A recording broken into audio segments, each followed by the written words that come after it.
এই সংস্কারের কার্যক্রম যদি আমরা শেষ করতে না পারি, তাহলে আবার বাংলাদেশের উপর যে স্বৈরাচারের কবল আসবে, সেখানে আরো অনেক মানুষের অঙ্গহানি হবে, অনেক মানুষের রক্তপাত হবে।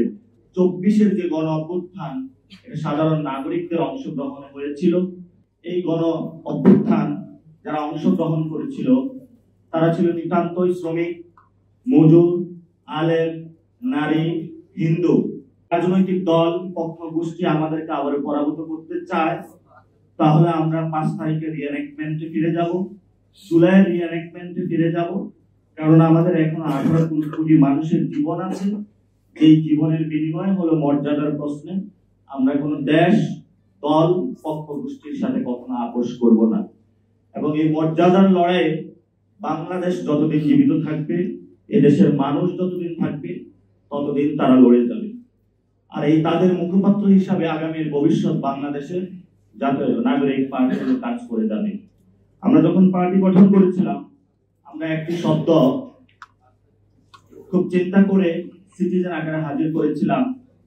আমরা বলেছিলাম এই গণ অভ্যুত্থান যারা অংশগ্রহণ করেছিল তারা ছিল নিতান্তই শ্রমিক, মজুর, আলেম, নারী, হিন্দু, যারা সমাজের মার্জিনালাইজড পিপল ছিল, যারা রাইজিং মিডল ক্লাস ছিল।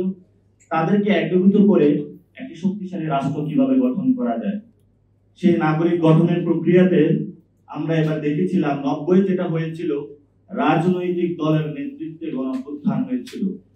কিন্তু এই 24-এর যে গণ অভ্যুত্থান, এটা সাধারণ নাগরিকদের অংশগ্রহণে হয়েছিল।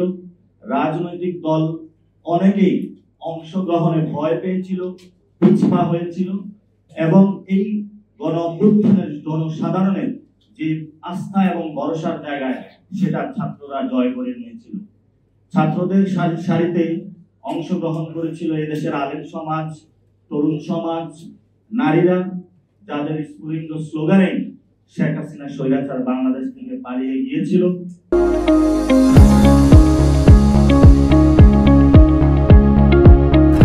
এবং বর্তমান তারা হিন্দুত্ববাদের ছায়াতলে ভারতে আশ্রয় গ্রহণ করছে।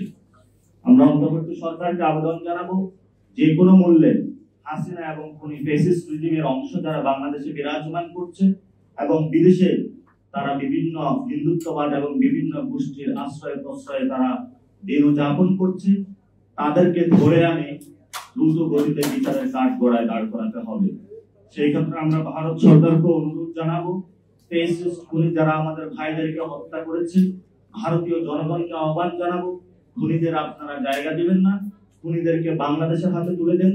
কারণ বাংলাদেশের রক্তের দাগ, আহত ফ্যামিলির কান্না, শহীদদের অঙ্গহানির কান্না এখন চলমান এবং বিরাজমান রয়েছে।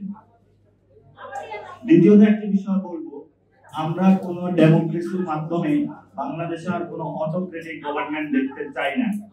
আমরা যদি সংস্কার প্রক্রিয়ার মধ্য দিয়ে না গিয়ে একটি নির্বাচনে যাই, যে সিস্টেমটা আমাদের চলমান রয়েছে, তাহলে আমরা মনে করি বাংলাদেশে নতুন একটি স্বৈরাচার আবির্ভূত হবে। অর্থাৎ শাসকের যদি পরিবর্তন হয়, শাসকের যে নীতি সিস্টেমের যদি পরিবর্তন না হয়, তাহলে শেখ হাসিনার চেয়ে বড় স্বৈর শাসক আবার বাংলাদেশে আসতে তারা প্রস্তুত হয়ে রয়েছে। এই স্বৈর শাসকদেরকে ঠেকানোর জন্য আমরা রক্ত দিতে চাই না। আমাদের সামনে একটি সুযোগ এসেছে, সেই তাদেরকে প্রবল প্রতিরোধ সৃষ্টি করার জন্য বাংলাদেশে কোন স্বৈরাচারের, সেটা হলো আমাদের একটি ম্যান্ডেট, সেটা হলো সংস্কার। এই সংস্কারের কার্যক্রম যদি আমরা শেষ করতে না পারি, তাহলে আবার বাংলাদেশের উপর যে স্বৈরাচারের কবল আসবে, সেখানে আরো অনেক মানুষের অঙ্গহানি হবে, অনেক মানুষের রক্তপাত হবে। কিন্তু সাথে সাথে শেখ হাসিনার দলের যে পরিণত হয়েছিল, তার যে ভয়াবহ পরিণতি তাদের ভোগ করতে হবে।